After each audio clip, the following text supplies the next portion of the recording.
knowledge on cinema. I'm Victor Omoayo, and today's film is Good Night and Good Luck, starring David Strathairn, George Clooney, Robert Downey Jr., Patricia Clarkson, Frank Langella, Ray Wise, and Jeff Daniels. Directed by George Clooney, written by George Clooney and Grant Heslov, and released in 2005.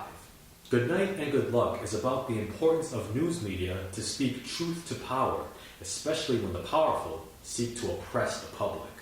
The film effectively highlights what is unfortunately lacking in today's mainstream broadcast journalism, which is the obligation for reporters to courageously report the truth regardless of who it offends at the very top. Such courageousness is shown in the unforgettable battle between one of journalism's greatest champions, Edward R. Murrow, and one of the most odious figures in American political history, Senator Joseph McCarthy.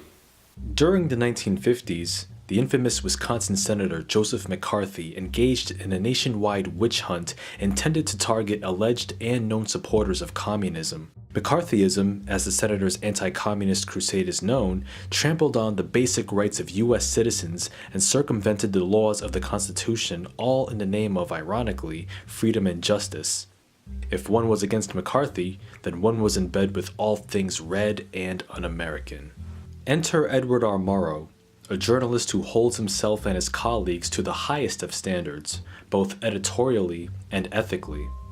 Murrow, along with his co-producer Fred Friendly and reporter Joe Wershba, lead a staff of stalwart newsmen at CBS to directly confront the lies and propaganda of the obsessed politician via the iconic news program See It Now. Despite the inconvenient risk of losing lucrative sponsors, CBS Chief Executive William Paley lends his support to Murrow and company's cause, though the mounting pressures of the Murrow-McCarthy battle would eventually force Paley's hand. George Clooney and co-writer-producer Grant Heslov make the rather unique decision to use archival footage of Joseph McCarthy instead of casting an actor as the late senator. The effect works perfectly, mainly because of the fact that McCarthy was such a zealous and dangerous character at the time that to convey that with an actor playing McCarthy would not have been as potent. We witnessed the full-bore fervor of McCarthy disrupting the lives of ordinary citizens, first of which in the film is Milo Radulovich, an Air Force lieutenant suddenly discharged because he and his father were deemed as national security risks. Why? Because his dad subscribed to a Serbian newspaper and his sister was suspected of having communist leanings. Later, we see the trial of one Annie Lee Moss, a black army clerk accused by McCarthy of being a member of the American Communist Party. According to Clooney and Heslov, several test audience members believed that the man that they saw as McCarthy was overacting. Take that for whatever you will. Through his highly respected program See It Now, Murrow undertakes two challenges in the film. His first challenge is against Senator McCarthy's fear-mongering, but the second is more abstract yet equally significant: to use television as a means to illuminate and inspire the public. To an enormous degree, Murrow does succeed in his second challenge. Senator McCarthy's popularity plummeted after Murrow's See It Now commentaries and because of his own rebuttal on the show, which didn't do his Red Scare crusade any favors. Although Murrow and his CBS team stand their ground, from a business perspective their efforts are costly to the network's bottom line. In one scene, Paley remarks to Murrow and Friendly that he doesn't want to have a stomachache every time they cover a story.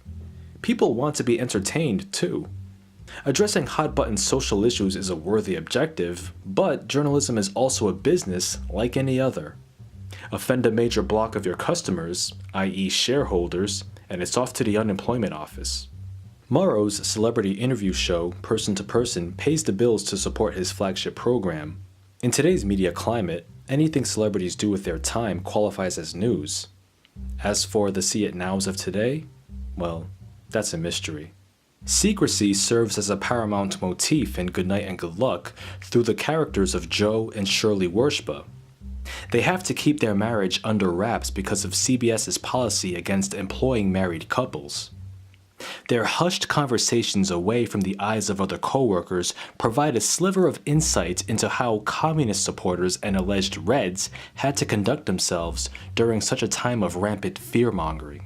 The film is bookended with a speech that Murrow delivers in 1958 to the Radio and Television News Directors Association. He emphatically speaks about the potential for the medium of television to educate and edify, and how it can reach beyond mere entertainment and empty thrills. 6 decades later, Murrow's words serve as an open challenge for today's media figures to answer. Good Night and Good Luck is not only a brilliant and insightful film, but it is also an essential one. Highly recommended. And thank you for tuning in. I'm Victor Omoayo, and you can find more video essays of mine on my V Knowledge channel.